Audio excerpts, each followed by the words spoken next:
In this world, 7 gifted children possess enough skill and resources to destroy the world if they so choose. But luckily, none of them have gone a villain arc yet, so they all work for greater good. Up in her personal space station, we find Ringo, the world's top inventor, a dam on Earth Aoi, the world's #1 swordsman, capable of slicing bullets out of the air and winning wars single-handedly. And on that same battlefield, Kana, the world's best doctor, capable of sewing up wounds and curing illnesses that would be a guaranteed death sentence. Then there's the man all Wall Street traders wish they could be, the elite businessman Masato, who owns over 30% of all money on Earth, followed by Akatsuki, the boy who mastered all forms of illusions and magic in the world, allowing him to do things like making the Statue of Liberty disappear for a casual performance. Now, if only he could do the same for my problems. Next we have Shinobu, a master of all ninja arts with a natural talent for espionage. She is the world's #1 journalist, and when she starts looking for something, no search history or chat log is escaping her sight.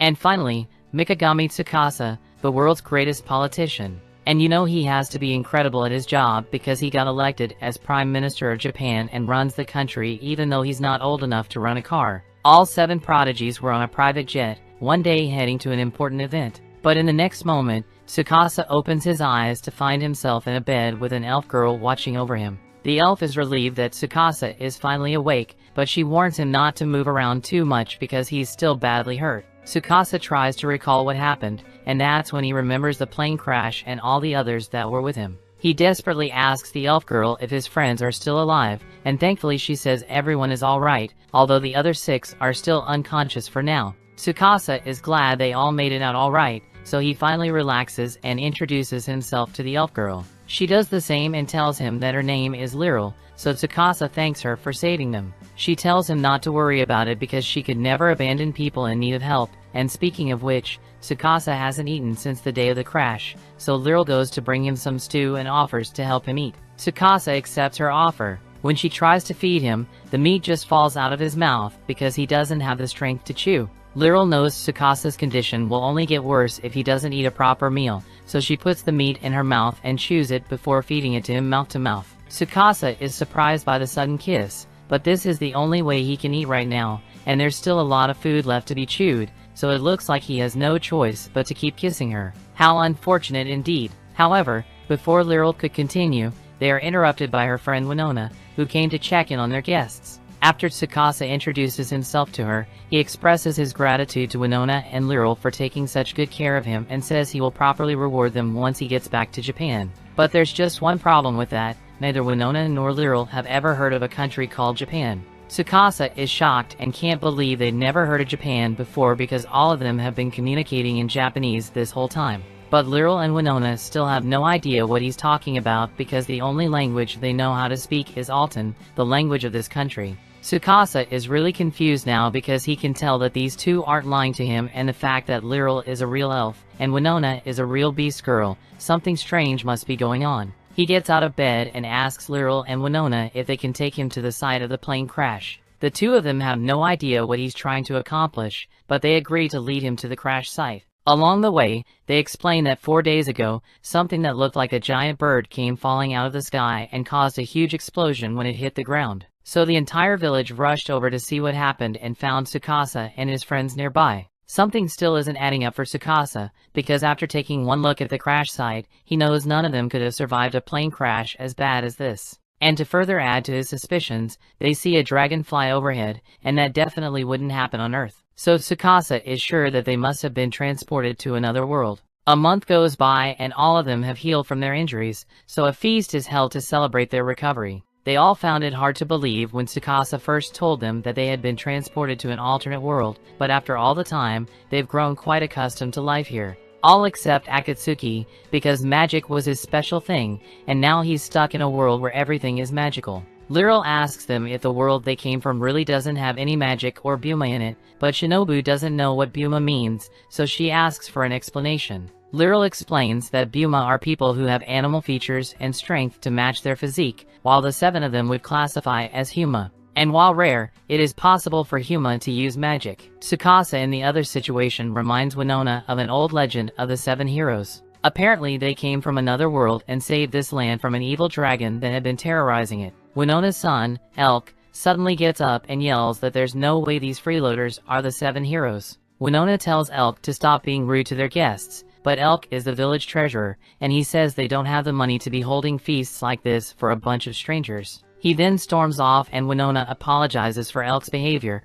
but she knows he is only acting that way because he is worried about the village. Later that night, Tsukasa holds a meeting with all of his friends to discuss their current situation. There are 3 things he wants to address, and first of all, they need to gather information about this country Freyjagard and what kind of laws and magic it has. Next, he wants to look into ways for them to return to their old world, but they don't have much to go off of aside from that 7 heroes legend. Finally, Tsukasa wishes to help this village's finances to repay them for their help. There are no objections, so the next day, everyone gets to work. Ringo managed to tweak everyone's cell phones a little to allow them to work in this world, so communication wouldn't be an issue, and she also managed to recover her mini nuclear reactor, so they wouldn't have to worry about electricity for a while either. Tsukasa thanks Ringo for her hard work, but there was one more thing she wanted to discuss with him. Around the crash site, there's a lot of bauxite ore, so Ringo was hoping to create some aluminum from it, but she'll need some extra materials to get it done. Tsukasa understands, so he says he will ask Masato or get the materials for her, but all of a sudden he hears Winona yelling by the city gate. There are a bunch of soldiers here,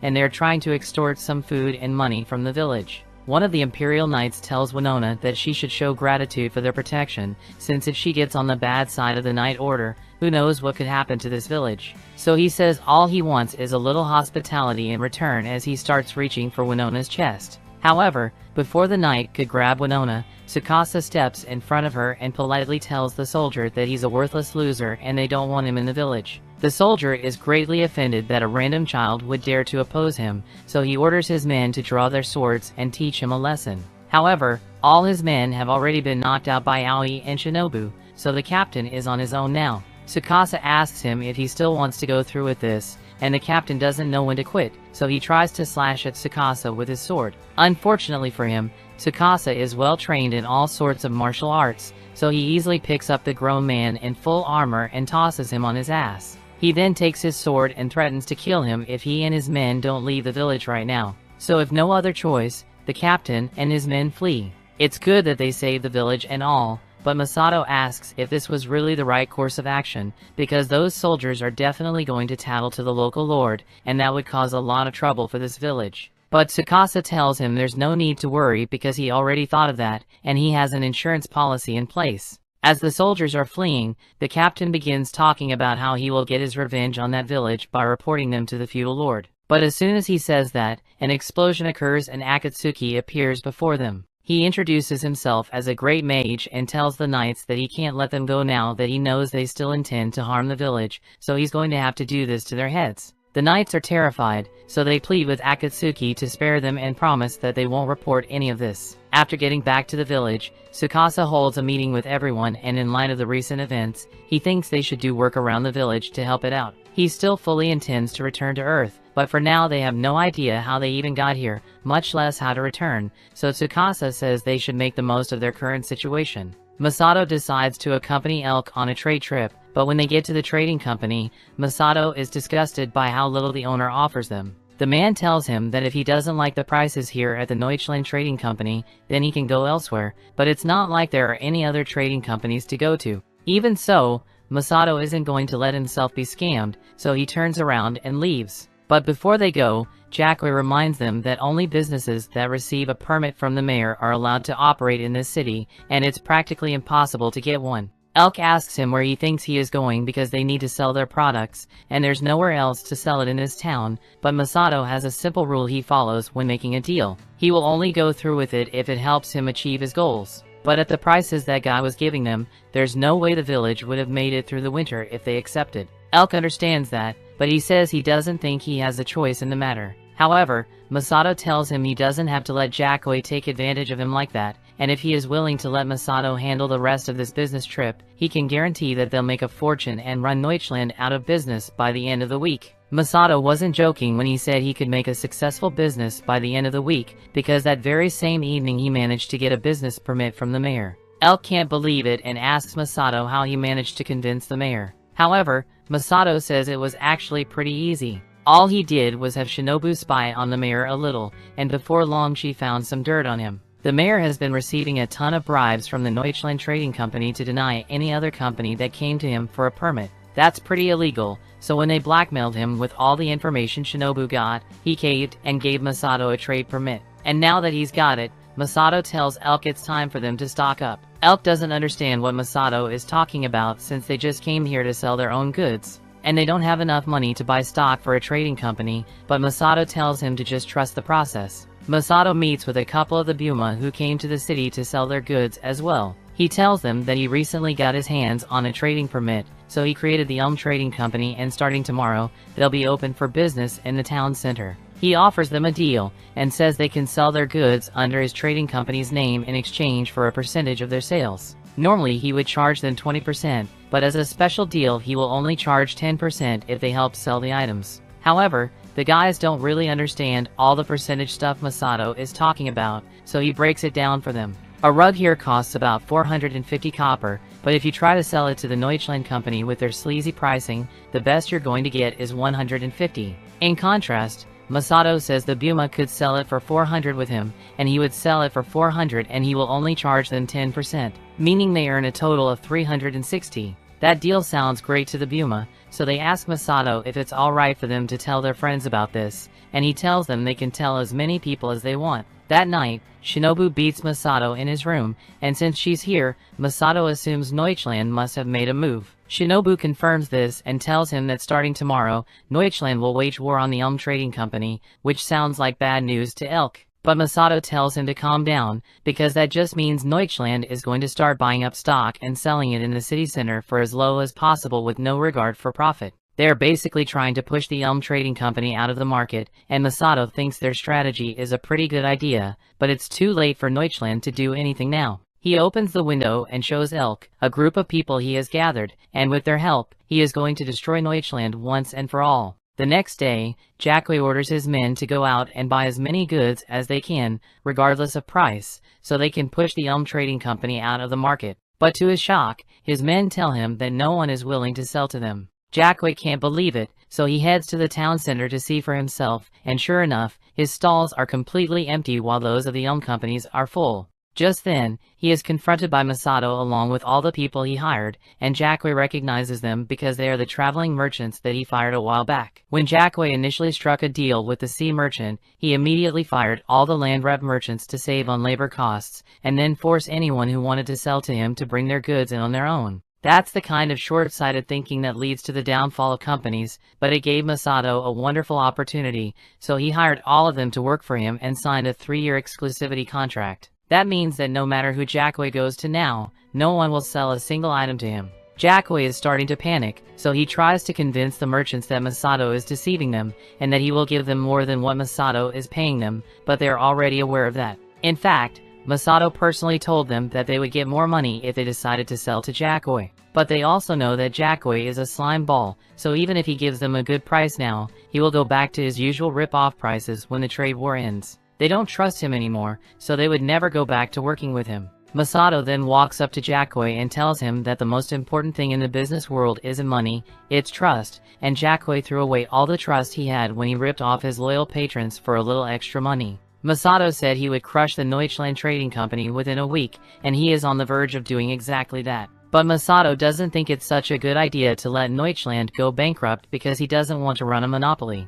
So he says he is willing to discuss some terms for the future of Deutschland's operation in dormant, but he fully intends to take advantage of Jacque as much as possible. Later that day, Masato is playing a little game with Ryu when Elk approaches him to ask a question. He wants to know why Masato chose to spare Jacque's company, so Masato tells him it just wasn't worth getting rid of Deutschland entirely. For one, their company can't afford to keep all the traveling merchants employed, so Masato's plan was always to scare Jacque into giving the merchants a better deal. Back at the village, Shinobu gives Tsukasa a report on the things he asks her to investigate. First, the magic in this world is categorized into the 4 elements, fire, water, wind, and earth, and it does exactly what you would expect, but people who can use magic are actually really rare. For example, in the territory of Findolf, the only person who can use magic is the mage officer living in the Lord's castle. Tsukasa asks her if she has learned anything about the magic that brought them to this world. But Shinobu still hasn't found much since information on magic is pretty scarce. However, there's one other thing she wanted to talk about.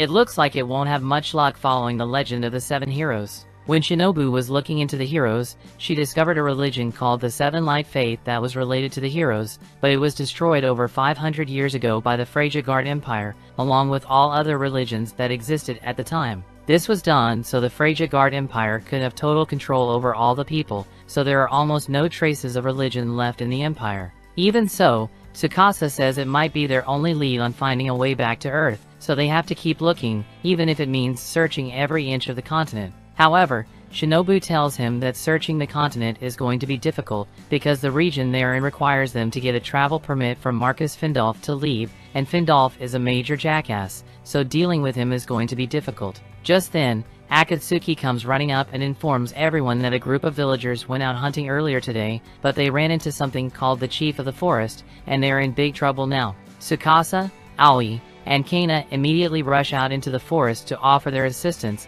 and they find the group of villagers just as a giant bear is about to kill them. Aoi jumps up and kicks the bear in the back of the head to knock it off the edge of the cliff, and then she jumps down after it to finish it off. The villagers are surprised that she would go after the bear by herself, but Tsukasa tells them she's a master swordswoman, so she'll be fine. Right now, he's more concerned about their condition and asks if any of them are hurt. But while the 3 villagers are alright, Chief Olga wasn't so lucky. His heart already stopped beating a few minutes ago, so the villagers fear that it is too late to save him, but Tsukasa tells them that a stopped heart is a minor issue with Kana around. Kana assesses Olga's condition, and to put it simply, his body is cooked. All of his ribs are broken, his guts are hanging out of his body, and his heart has been stopped for 3 minutes now. But even with all this, Kana doesn't seem worried, so she says she will begin the operation right away.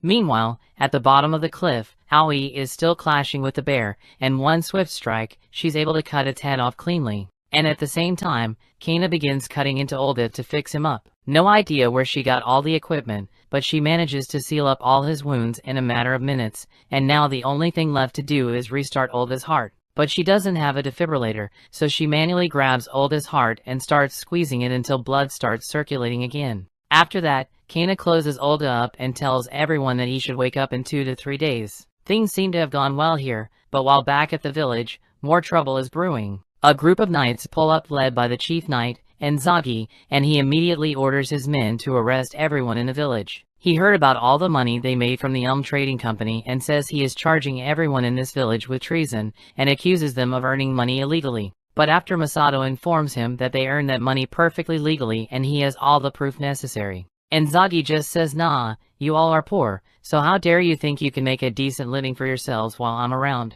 He says he is going to seize all the money they earned, and he's also planning to burn this building down with all of them in it for fun. By the time Tsukasa and the others finally return to the village, they find the town hall engulfed in flames with everyone inside. The remaining villagers are prepared to run into the burning building or save their friends, but Tsukasa tells them there's no need because they have an expert escape artist with them, so there's no way something as insignificant as a burning building will keep them trapped. And sure enough, a few seconds later, Akatsuki appears in the sky along with all the people who were trapped in the building, but Lyril is nowhere to be found. After realizing that Lyril was taken, all the villagers are up in arms and prepare to storm Findolf's castle so they can rescue her. But before they leave, Tsukasa tells them to stop. What they are about to do is basically the same thing as waging war on a country, and even if they somehow do manage to successfully save Lyril, Findolf could just send troops to crush the village and everyone here would be guaranteed to die. Right now, the only life that Findolf cares about is that of Lyril, so Tsukasa says he can negotiate with Findolf to ensure the village's safety in exchange for sacrificing Lyril. Elk is enraged that Tsukasa would even dare to say something so messed up, but Tsukasa doesn't like it either. He can't bear to abandon Lyril, but objectively speaking, it would be the best way to ensure the survival of the village. And as a politician, Tsukasa is obligated to do what's best for his people. Winona understands that Tsukasa is just trying to look out for them, but she tells him that she would rather die fighting than abandon her friend, and all the other villagers agree with her, so they ask Tsukasa to help them rescue Lyril. Tsukasa warns them that there will be no going back if they go through with this, but as long as they are willing to accept the consequences, then he swears to them that he and his friends will help them rescue Lyril. But to do it, they are going to have to destroy the world as they know it. Meanwhile, over in Findolf's castle, Enzagi has just presented Lyril to Lord Findolf, and Findolf's fat ass is extremely pleased. He promises to reward Inzaghi for bringing him such an erotic plaything, so Inzaghi smirks as he leaves because he's definitely getting a bonus for this. Findolf then tells Lyral to come closer so he can feel her melons, and Lyral is being very cooperative because she knows that as long as she doesn't displease Lord Findolf, then her village will be spared. However, her body was so revolted by the mere stench of Findolf's breath that when he tries to kiss her, Lyral awakens magic powers and zaps him away subconsciously. The blast knocks Findolf across the room while Lyral passes out from the shock, and after he gets back onto his feet, Findolf tells Inzaghi to tie Lyral up because he's even more excited. However, before Findolf could do anything, all the villagers get into position around Findolf's castle and Ringo's rail cannon blows a hole through the castle walls. The castle is on high alert from the sudden attack, so Inzaghi rushes to the walls and sees an army of villagers invading through the hole. He figures out that these people are from the Elm Village, so they must be here to rescue Lyral. But a bunch of villagers shouldn't be a problem for their army, so he orders the guards to begin firing arrows until every villager is dead. However, every single arrow gets deflected because all the villagers are armed with full-body shields. Inzaghi is shocked because a shield that big should be too heavy to lift, and normally he would be right. But Masato tells him that their inventor, Ringo, created something special for them. By mixing aluminum and several other metals that caused me to flunk chemistry, she was able to create a super light and durable metal from the modern world, duralium. And with weapons made out of this stuff, there's no way they will lose to a bunch of arrows. Inzaghi tells his men to keep pushing forward because they still greatly outnumber the villagers. But their numbers advantage isn't going to make much of a difference with Aio on the battlefield. She begins cutting through the soldiers like cardboard, and Winona joins in to further add to the carnage. Meanwhile, Tsukasa and Shinobu have successfully infiltrated Findolf's castle thanks to some intel Shinobu got about his secret passage. They make their way down the halls and head for Findolf's room, since that's most likely where he is holding her hostage. But as they are about to turn a corner, Shinobu notices something coming, so stops Tsukasa just as a blast is fired at them. The one responsible is the mage officer that lives here, Gale Stafford. Outside, the soldiers are starting to lose their nerve after seeing all the bodies Aoi and Winona piled up, and to thoroughly break their will to fight, Akatsuki shows up to perform. While floating above the battlefield, he introduces himself as a great mage and says he has a deadly gift for all the soldiers. He then throws several smoke bombs on the ground, and to be clear, these are just regular smoke bombs. But when the magic floating man says he's throwing something deadly at you, you don't take any chances. The soldiers all give up and run away, and Inzaghi wishes the mage officer were out here because surely you wouldn't lose to a bunch of kids. However, inside the mage officer is busy losing to a kid. He keeps sending invisible slashes at Shinobu to try and take her out, but he has the attack pattern of a level 1 skeleton with arthritis, so it's not hard to dodge his slashes. She eventually closes the distance and uses a magic spell of her own called the Fully Charged Taser to zap him in the head until he passes out. That takes care of Gale, but Inzaghi and some more guards soon show up, so Shinobu tells Tsukasa to keep going while she keeps them busy. Tsukasa eventually gets to Findolf's room and finds Lyral tied up, but as he approaches to free her, he is shot by Findolf, who is hiding under the bed. Honestly, that was a brilliant move on Findolf's part, but he ruins whatever chance he had to be cool by doing this weird dance. And unfortunately for him, he didn't even kill Tsukasa because he always wears a bulletproof suit and a puny flintlock would never be enough to do damage. Tsukasa then pulls out his Glock and he's got 6 rounds chambered, so it's more than enough to kill Findolf right here. Findolf realizes Tsukasa might actually kill him, so he offers to hand over Lyral and pretend like none of this ever happened, but Tsukasa could never agree to that. In the first place, after everything they've done, there's no way the Empire would let them go, even if Findolf gave him the pass, so the only way forward is for them to start a revolution. He then shoots Findolf in the head, but only with a rubber bullet for now to incapacitate him. Tsukasa then goes to check on Lyral, but as he frees her, her eyes begin to glow blue and her voice changes. It's almost as if a being is speaking through her. The being faintly says it doesn't have much time left, but it leaves a warning, telling Tsukasa that the world is being consumed by the evil dragon again, so it's up to the 7 heroes to save it. After saying that, the being vanishes and Lyral wakes back up. She is confused when she sees Tsukasa holding her, but then she sees Findolf on the floor and pieces together what must have happened. She begins crying because she knows this means there will be a lot of trouble for the village because of her. But while there definitely is a lot of stuff that needs to be done, Tsukasa assures her that they'll get through it together. The first step to building a democratic nation is to get the people on board, and what better way to gain the people's cooperation than with hot bunny girls on stage? Aoi and Kana address the people of Dormant, and then they are here to introduce them to a god. And just then Akatsuki then appears from a puff of smoke. He floats up into the air and begins a magic show to convince the people that he is in fact a god. And after seeing him erase a monument and bring it back in an instant, the people have zero doubts that Akatsuki is a god.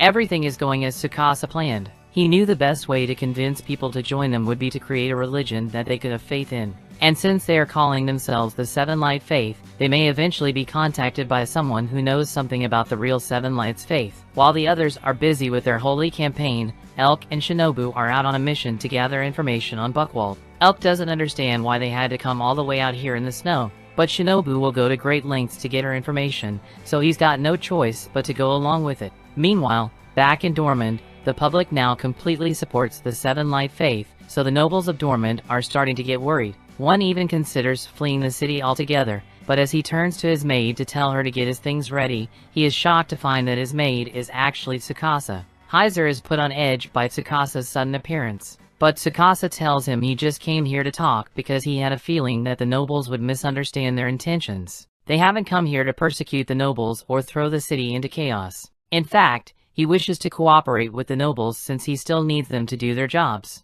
And of course he will ensure that they are properly compensated for their work. The alternative here is fleeing the country and leaving behind everything he has built, so Heiser ultimately agrees to Tsukasa's proposal and asks him what he wants from him. Tsukasa says he just wants Heiser to continue his duties as the city's mayor and pledges allegiance to the Seven Light Faith. The next day, the group's holy truck pulls up in the city square again, but this time, instead of bunny girls, it's Heiser who declares that from today onward, the city of Dormant will be governed by the Seven Light Faith. The people already fully support the Seven Lights, so they're ecstatic to hear the news, but some of the city knights aren't as pleased. That night, Tsukasa holds a meeting with everyone to discuss their objectives, but before that, everyone takes a moment to make fun of him for wearing a maid outfit. Ringo is still obsessed with Tsukasa, so she really likes the picture, and Masato says he will send her a copy for her personal collection. But anyway, back on topic, since they've established themselves as a god and as angels, Tsukasa tells everyone to take a break and leave the rest of the operations to him. But since Akatsuki is their god, they can't have anything bad happen to him, so Tsukasa asks Aoi to guard him at all times, and she swears never to leave Akatsuki's side, even when he's in the bathroom. Kana also mentions that she's running low on medical supplies, and she would like to work on making some antibiotics, so Tsukasa asks Masato to get her the materials she needs. They are also starting to run low on electricity, so Tsukasa asks Ringo to help make a new power station, but she doesn't have enough material for another nuclear power source, so she's just going to have to make do with thermal. Now there's just one more matter to deal with. Tsukasa plans to integrate all the city guards into one knight's order. But to do that, you will need a knight captain, and he knows the perfect person for the job. Meanwhile, Shinobu is still out on a mission to gather as much information as possible, and she's buttering up some Imperial Knights to see what they know. And apparently the Empire is going to send an army to attack the rebels in Findolf, all under the orders of Lord Gustav. After a long day of espionage, Shinobu returns to her room with Elk and tells him what she heard about Gustav. Apparently he's a special mage officer, he's apparently a walking natural disaster, but there isn't much information about how good he really is, so Shinobu plans to go meet him herself, and she's dragging Elk along with her. Meanwhile, in Gustav's castle, Inzaghi appears before him to ask for his help in reclaiming the Findolf territory. And Gustav fully intends to do that, but he is disgusted by Inzaghi's failure, so he beheads him on the spot. Tsukasa holds a meeting with all the nobles of Dormant to inform them that he's going to be abolishing the current class system. He asks if there are any objections, but even though some aren't happy with the reform, no one speaks up, so he moves on to the next item on the agenda. He has some tax reforms that he wants to be implemented immediately, so he needs the nobles to help him. Several hours of work later, Heiser goes to Tsukasa's office to inform him that the tax reforms have been implemented, so Tsukasa thanks him for his hard work. But there's something Heiser has been wondering about. Since he started working for Tsukasa, he doesn't think Tsukasa has taken a break or gotten some sleep even once, and it has been several days already.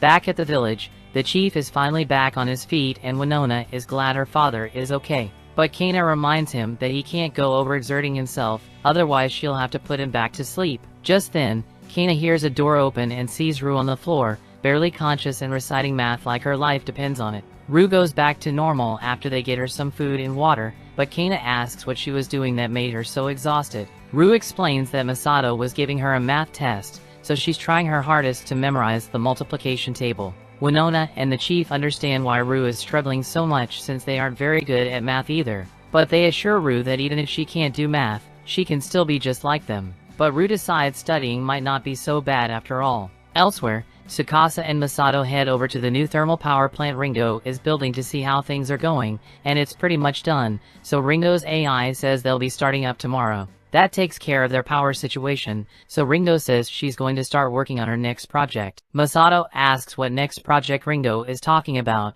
so Tsukasa explains that she is going to make some production machines for weapons, so they can prepare for the battles that will come once winter is over. He plans to equip the soldiers with guns and modernize the military a little, but he's not going to go full auto because he'd like to avoid interfering too much in this world's technological advancement. Besides, he's much more concerned about getting an aerial defense system up and running. Masato doesn't understand why they would need an aerial defense system, since there are no missiles or jets in this world. But Tsukasa reminds him that magic and dragons exist in this world, and a few days ago he got a report from Shinobu telling him about a man named Gustav and his Heaven's Flame spell. The spell supposedly has the firepower to set an entire city ablaze in one hit, so Tsukasa wants to be ready in case they have to defend against it. Just then, Lyral comes walking up the hill and Tsukasa is surprised to see her since he thought she went back to the village with the others. But since this whole war started because of her, she wanted to be as useful as possible to everyone, which is why she is working to distribute food to everyone right now. And if it's not too much trouble, she would like to have lunch with Tsukasa to thank him for saving her. Tsukasa appreciates this sentiment, but unfortunately he says he has an important meeting to attend, so he has to head back to Dormant immediately. It doesn't take a genius to realize that Lyral just got curbed, so she wonders if Tsukasa is mad at her for something. After all, she was the whole reason this was started in the first place, but Masato tells her that isn't the case. Tsukasa is just feeling guilty because he initially suggested that they abandon Lyral to avoid this war. Of course he wanted to save Lyral, but he is the kind of person to put the safety of the majority first and foremost, even if it means sacrificing the people he cares about. Later that night, Tsukasa receives a report from one of the nobles who he had asked to perform a building age assessment. He thanks the man for his hard work and tells him to take tomorrow off and get some rest. But as Tsukasa tries to get up from his desk a few minutes later, he stumbles a little because 2 weeks of no sleep is starting to catch up to him. Just then, Lyral shows up at Tsukasa's door and she asks Tsukasa if he has a moment to talk. Tsukasa tries to get her to go away by saying he's about to go to bed, but Lyral isn't taking no for an answer and comes in anyway. Tsukasa is surprised by how assertive she's being, so he asks her if this is really that important. And to Lyral it is because she says she's not leaving until Tsukasa lets her repay him. Tsukasa tells her she doesn't have him anything because he initially chose to abandon her. Lyral is already aware of that, and it doesn't bother her in the slightest. If it meant protecting village, Lyral was willing to put up with whatever Findolf might have done to her. But at the end of the day, Tsukasa came to save her, so she owes him at least a little gratitude. Tsukasa tells her he isn't the kind man she thinks he is. He practically killed his own father after all. When Tsukasa was young, he admired his father, who was a prominent politician. However, one day he discovered that his father was using his power to do some highly illegal stuff. Tax evasion, bribery, ditty parties, he was part of all of it. Tsukasa couldn't overlook all the deception and corruption, so he chose to do something about it and set to work investigating. With the help of Masato of Shinobu, Tsukasa was able to expose all of his father's crimes, and once the truth came to light, Tsukasa's father was put on trial and sentenced to death. Tsukasa's mother still hates him for what he did, but really, for a politician that powerful to get a death sentence, what he did must have been a whole different level of messed up. Tsukasa doesn't regret exposing his father because justice needed to be served, but he would be lying if he said it doesn't hurt every time he thinks about how he destroyed his family. Even so, as a politician, it is his job to sacrifice himself in favor of the greater good. Lyral grabs Tsukasa by the shoulders and tells him he doesn't have to think like that. He may think it's natural for her to hate him after what he did, but she swears that no matter what Tsukasa has to do, she could never hate him. Tsukasa is touched by Lyral's concern for him, so he finally gives up and says he will accept her gratitude. But she did say she would do anything for him, so he says he's going to take full advantage of her thighs. Tsukasa lays down on Lyral's lap, and it's so comfortable that he's sure he could get a good night's sleep like this. but he doesn't want to cause too much trouble for Liril, so he tells her to wake him up if her legs start hurting. But as Tsukasa is sleeping on Liril's lap, Ringo sees the whole thing, and she's totally jealous, so she runs off and tries to get her mind off it by doing more work. Meanwhile, on Elk and Shinobu's recon mission, they make a stop at a town of friendly people. These people are so friendly, in fact, that they host a feast for the two of them and refuse to let them go a full minute without a new glass of wine. As a result, by the time Elk and Shinobu are both done eating, Elk is slightly drunk and Shinobu is extremely drunk. So Esmeralda takes them up to a guest room and says they can rest here for a while. Shinobu gladly takes her up on the offer and jumps into bed. But as Elk is about to do the same, he is approached by Esmeralda's daughter, Melinda, and she tells him he should hurry up and leave this village already, but Elk doesn't understand what she's talking about. Before long, she's fast asleep on the bed, or at least that's what she wanted the villagers to think. Shinobu has only been pretending to be drunk to trick Esmeralda, so as soon as they are alone, she goes to wake Elk up. But he's still kind of drunk, so to snap him out of it, she kisses him on the lips. Elk is now flustered and confused, but he is also sober, so Shinobu starts explaining to him that there's something off about this village. Elk doesn't understand what she's talking about, so Shinobu points out that all the villagers were eager to hold a feast for them, yet not a single villager ate anything even though they all looked starving. Elk is still confused since the villagers all looked healthy to him, but that's just because they used makeup to hide their flaws. And even then, Shinobu could still see that the villagers were all thin and had jaundiced eyes, which are classic signs of malnutrition. Shinobu has had her suspicions since they got here, but now she's certain that she knows what's going on here, and it's not going to be pretty. She leads Elk down to the tavern basement, and sure enough, they find the bodies of several dead travelers. Shinobu assumes the villagers must be luring travelers into the village, getting them drunk, and then killing them to steal their money. And it looks like that's not all they steal either,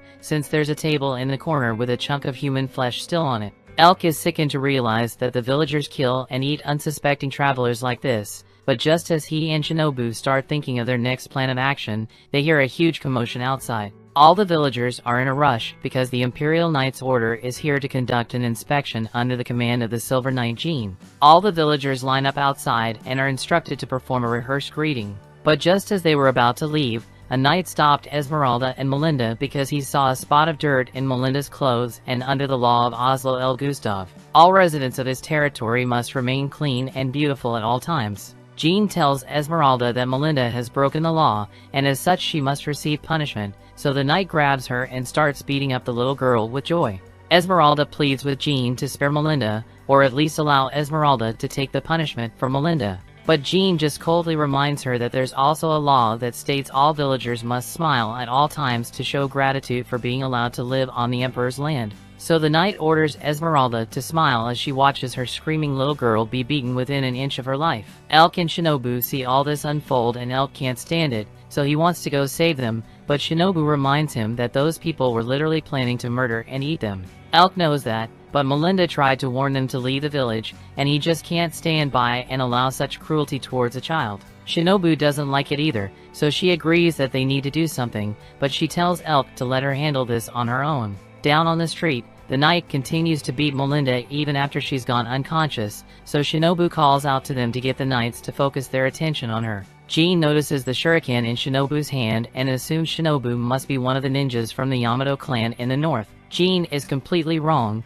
but Shinobu decides to play along with it and says she's willing to offer Jean a deal. Even with Shinobu's skill, she probably couldn't defeat everyone here, but she could definitely kill at least half of them, including Jean. However, she tells Jean that if she lets Melinda go, then she will surrender without a fight. Jean accepts the deal, so she tells the knight to release Melinda to Esmeralda, and true to her word, Shinobu drops her weapons and lets herself be captured without a fight. Shinobu is later taken to a fortress where she is tied up in a torture room, presumably so she can be interrogated. She could easily escape from her chains if she wanted to, but she's more interested in gathering information from the Imperial Knights, and it looks like the first one she's going to have to deal with is Jean. Meanwhile, back at the village, Esmeralda has just finished treating Melinda's wounds, so she turns to Elk and thanks him profusely for saving his daughter. But Elk simply responds, saying he saw what's in the basement. Esmeralda's eyes go wide with panic and remorse. She knows there's no way she can be forgiven after what she has done,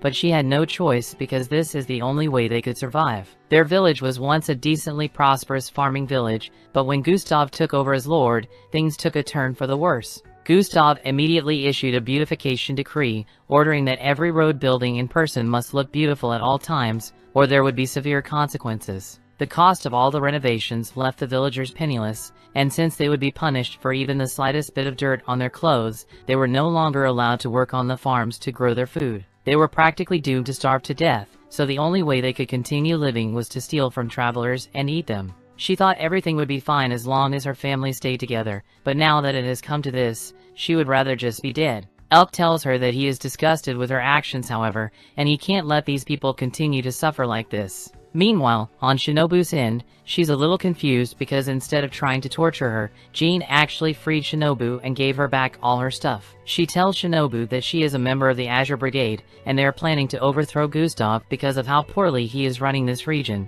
so she asks Shinobu to help them put an end to Gustav's reign of terror. Meanwhile, over in Gustav's castle, he is marveling at a statue of the Emperor made out of solid gold. He thinks it's so good, in fact, that he orders Oscar to make 4 more statues at once. Oscar is shocked that Gustav would request such a thing, so he points out that making this one statue has already put a tremendous strain on the finances of this region. In fact, it's not uncommon for them to resort to killing and eating travelers to survive. But Gustav hears all that, and all he is wondering is how that's supposed to be his problem. He doesn't care what happens to those filthy peasants, because the only person that matters is their glorious emperor. He also asks Oscar if the rebels in Findolf have been dealt with yet, and while over 100,000 troops have been prepared, the Rurik Mountains are hard to cross, so they are waiting for spring to come so they can launch the attack. Gustav is enraged to hear that those rebels haven't been dealt with yet, so he decides to take matters into his own hands and launches the Sun Spear at Findolf without hesitation.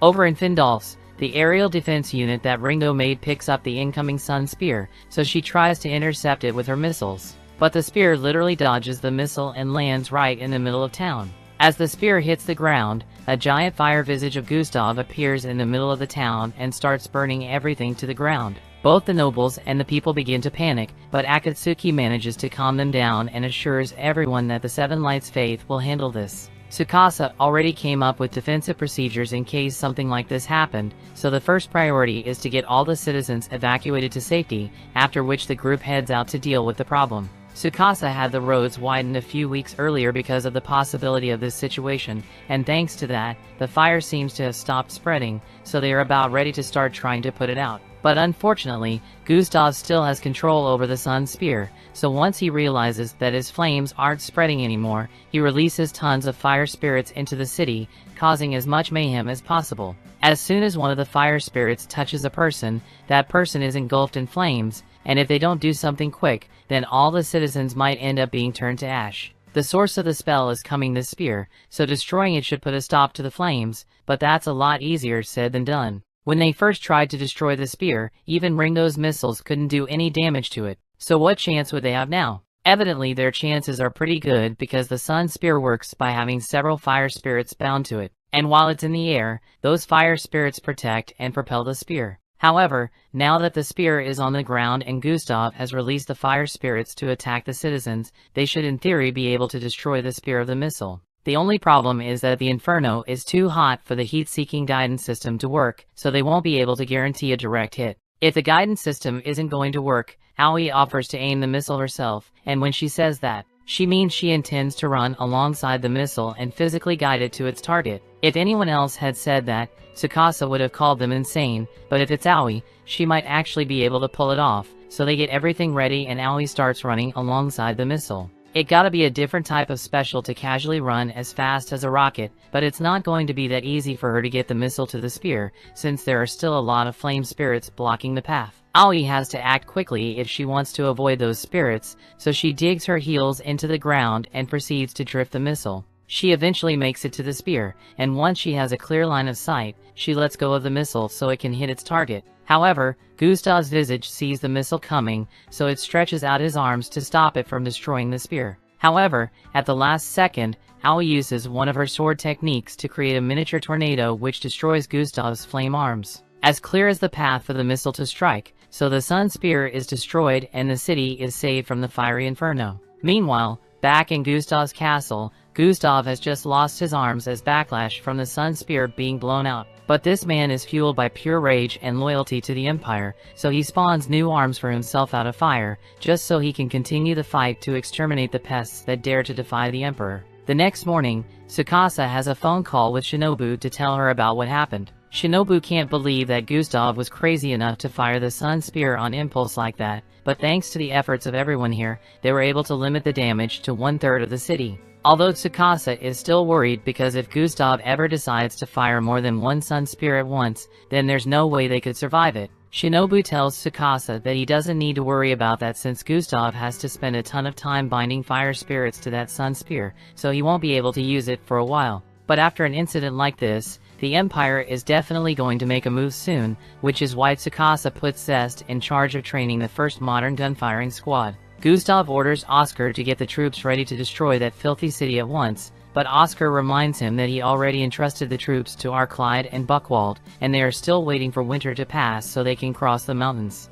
In that case, Gustav tells Oscar to tell those two that if they don't want to die at his hands, then they had better cross the Rurik Mountains immediately and kill every last member of that rebel nation. As soon as Arklyde gets the message, he starts marching his men through the treacherous snow, even though he knows it's a bad idea. He admits that Gustav is a powerhouse when it comes to combat, but when it comes to running a region, he's an absolute lunatic. But it's not like there's anything Arklyde can do about it, so he continues with the plan. Once they reach the fortress up ahead, they should have no trouble attacking the Findolf region. But before Arklyde even knows what's going on, 2 of his men get shot through the head. He realizes that the fortress must have fallen into the hands of enemy forces, and they seem to heavily armed, so Arklyde orders his ground troops to retreat so they can send in the armored cavalry. The armored cavalry is covered head to toe, so bullets wouldn't work against them. However, Tsukasa already planned for a situation like this, which is why he gave Zest troops grenades, and no matter how much armor you've got, a grenade is still going to turn you to Swiss cheese, so Arklyde has no hope of winning. Meanwhile, at Gustav's castle, he has gathered every single soldier at his disposal and is preparing to send them to eliminate the followers of the Seven Light Faith, no matter how many soldiers have to die to do it. But all of a sudden, an explosive arrow is shot at him because Jean and Shinobu are finally ready to overthrow Gustav, and they've already gotten all the soldiers on their side. Before long, Gustav's castle falls to ruin, and both Shinobu and Jean corner him in one of his towers. Jean tells Gustav that he is being arrested for his treacherous actions and gross disregard for the lives of the people of the Empire. She asks him to be reasonable and surrender peacefully so he can be punished for his misdeeds and amend his ways. But if Gustav was a reasonable man, none of this would have happened in the first place. Gustav attacks them with his flames, so Shinobu and Jean are forced to run around to evade. However, Jean ends up running right into another fireball, so she is burnt pretty bad, but she's still able to fight, so Shinobu comes up with a plan. They both charge at Gustav from opposite directions, and while he is distracted, Shinobu throws a flash grenade straight in Gustav's face. This blinds him long enough for Jean to sneak up from behind and stab him in the back, after which Shinobu throws a kunai at the chandelier above Gustav, causing it to land right on top of him. That definitely did a lot of damage since there's a pool of blood forming around Gustav's body, but in his dying moments, he uses his blood to cast a spell that incinerates the entire tower. Luckily, Jean and Shinobu manage to escape in time, but they can't believe Gustav was really willing to blow himself up just to take them out. Following the takeover, Shinobu calls in Tsukasa and the rest of her friends so they can spread their influence in Gustav's territory and offer disaster relief to all the people who were forced to suffer under Gustav's rule. And considering how bad Gustav was, it didn't take much for the people to switch sides. But there is still one thing bothering Shinobu, since she never managed to find Gustav's body. There's the possibility that it was turned to ash, but she finds it hard to believe that Gustav would really kill himself, although Jean and the rest of the Azure Brigade has been going around claiming that Gustav is dead. That concludes Shinobu's report for now, so Tsukasa tells her she can go take a break with the others. They all go on to have a really relaxing spa day courtesy of the castle staff and later returns to meet with Tsukasa, but Akatsuki doesn't understand why he got dragged into the same massage room as all the girls. Tsukasa tells him he needs to have Aoi nearby in case something happens, since even if the people had accepted them, this is still technically enemy territory. Before they start the meeting, Masato asks if anyone has seen Laurel recently, so Tsukasa tells them that she's outside helping wash the sheets and bandages for all the people who were injured in the takeover. Laurel has been learning to use magic under Gale's instruction, and she's pretty good at it, so she's able to remove impurities easily. Laurel's magic abilities are already on par with that of an elite mage, so they are glad to have them on their side, but they still need to consider what they are going to do about the Azure Brigade. So far they have been on good terms, and it would be beneficial for everyone if both the Azure Brigade and the Seven Lights Faith could come to a diplomatic agreement. But Tsukasa says it will be impossible to cooperate with the Azure Brigade. They ask Tsukasa why he thinks that, so he explains that part of the terms of peace with the Azure Brigade was that the Seven Lights Faith has to pay and rebuild that giant gold statue Gustav made that was presumably destroyed during the fight. However, Tsukasa could tell that the new leader, Conrad, was lying to him about the statue being lost just to get money from them. The reason Tsukasa didn't confront Conrad about this is because they still don't know if Gustav is really dead yet, and if he is somehow alive, then he will definitely be coming for that statue, so Tsukasa doesn't want them to be involved when that happens. He also plans to expose Conrad's corruption to the people at the right time so he can fully swing public opinion in their favor. So with that said, he's going to assign roles to everyone, but before he could do that, Kina says she has something important to say. Basically, Tsukasa and Ringo haven't slept in 5 days because they've been working so much. So as their doctor, she orders both of them to take a break. Tsukasa can't really argue with this, since if Kina is saying it, then he must really need a break. And since he and Ringo are going to be taking the day off, he asks her if she'd like to accompany her on a date around town. Ringo is really excited for the date, so she goes around asking for advice to make sure she doesn't mess up her big chance,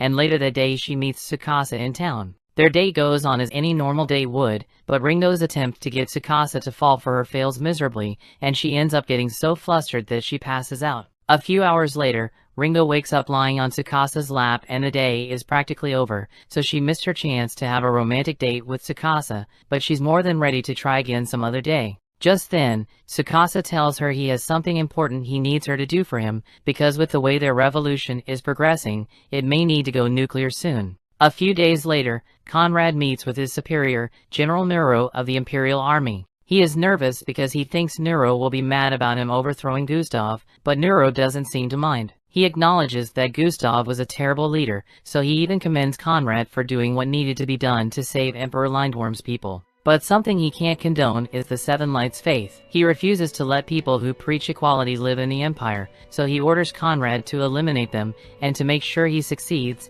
he says he will lend Conrad the power of Tanganyika, a mage so powerful that he can manifest his sun's spear in an instant. Back at the group's base, Ringo has just finished creating their first nuclear warhead, but she asks Tsukasa if it's really such a good idea to bring something like this into the world. Tsukasa doesn't like it either, but if they want to defend their nation, then they need to be able to demonstrate that they have destructive power that shouldn't be messed with. Meanwhile, up on the Azure Brigade fortress, Jean is overlooking the city and vows to make positive change to the Empire now that they've overthrown Gustav. But all of a sudden Conrad's knight, Razenak, shows up and out of nowhere he tries to kill Jean. Jean doesn't understand what's going on, so she asks Razenak why he's doing this to an ally, and he responds by telling her that Conrad gave him orders to kill her. Jean is eventually knocked down by Razenak and pinned to the ground by several guards, so she starts yelling at Razenak for having no honor as a knight. But honor has no value to Razenak, so jumping is always on the table. He's never liked Jean anyway, so he's glad he finally has an excuse to get rid of her. But before Jin's fate is sealed, 2 kunai are thrown straight into the guards' throats. Shinobu then jumps down and uses her taser to electrocute Razenak, providing the perfect opportunity for Jean to jump up and stab him through the head. Jean is greatly conflicted because she doesn't understand why the Azure Brigade that has been dedicated to serving the people would betray her like this, but Shinobu tells her that there's something she needs to see. She leads Jean into the basement and shows her the gold statue that Count Conrad claimed to be missing. This is the gold that the people of this region nearly died to earn under Gustav's tyranny, and Conrad has basically stolen all for himself. Shinobu tells Jean that Conrad never had the best interests of the people at heart, but she can tell that Jean really does care for the well-being of the people, so she invites her to join the Seven Lights Faith so they can create a better world. Jean takes Shinobu's hand and agrees to do everything she can to aid their cause. But just then the door to the basement opens and Conrad walks in with Tanganyika. Conrad is here to show Tanganyika the gold statue he recovered, and he is quite proud of himself since this thing is worth millions. However, Tanganyika seems angry about the fact that Conrad destroyed the statue. Conrad tries to explain that he couldn't find a buyer who would take the entire statue, so he had to break it into bits so he could sell it off. However, that excuse isn't good enough for Tanganyika. He already decided not to seek revenge against Conrad for overthrowing him, since his actions cause harm to the Emperor's kingdom, but he refuses to let such disrespect against the Emperor slide. Tanganyika reveals that he is really Gustav, and the fact that Conrad destroyed a statue of the Emperor is unforgivable, so he decides to burn the entire Azure Brigade to the ground, starting with Conrad. Shinobu and Jean see this, and now Gustav knows they are here, so they have to leave as soon as possible. They run as fast as they can as Gustav begins to rampage through the Azure Brigade castle, indiscriminately burning everyone to ash. As they are fleeing, Shinobu reports what happened to Tsukasa. She tells him that Gustav is alive and he is way more powerful than he was before, so they need to act fast before he does any more damage. Tsukasa agreed, so he warns Shinobu and Jean to get as far away from that place as they can. Meanwhile, over in the castle, Gustav has just burnt every last person, and he is preparing to launch 4 sun spears at the Seven Lights Nation. But all of a sudden he gets hit with a nuke. Shinobu and Jean had managed to get to a safe distance, and Jean is amazed by the sheer destructive power of the blast. Tsukasa didn't want how to use nuclear weapons, but Gustav was enough of a threat to the lives of his people that he was left with no other choice. And if he ever hopes to achieve a true democracy, then he needs to demonstrate that he and his nation possesses the means to destroy anyone who tries to attack them. The next day, Tsukasa holds a meeting with all the people of his nation to tell them that Gustav has been killed by their mighty nuclear thunderbolt. This doesn't mean all their problems have been solved, but is a great step forward to achieving their independence and forming a world where everyone can live freely. Which is why from this day forward, Tsukasa is declaring this nation as the Elm Republic. The crowd is excited after Tsukasa's announcement, but all of a sudden a pillar of fire appears in the middle of the city and Gustav emerges. Tsukasa can't believe what he's seeing because no man should be durable enough to tank a nuke. There's a gem on Gustav's chest that transforms him into a demon. And now the only thing in his mind is killing those who oppose the Empire, so he prepares to burn the city to the ground. Shinobu runs in to distract Gustav, and when his guard is down, she slips away so Aoi can deliver a final blow to the gem on Gustav's chest. It was a direct hit, but unfortunately her sword shatters before she could destroy the gem, so Gustav survives and begins charging straight for Tsukasa. Tsukasa remains calm and pulls out his gun to start shooting at Gustav, but his bullets are having no effect, so Gustav just keeps getting closer. But just before Gustav could get to him, Tsukasa manages to shoot the gem, completely shattering it and turning Gustav to dust. No one was harmed in the incident, so things go back to normal soon after. But there's still a lot that the group doesn't know about this world and the emperor that Gustav served. So there's a lot of work yet to be done if they truly want to build a true democratic nation. Thanks for watching. Want more anime recaps? Subscribe the channels and turn on notification bell.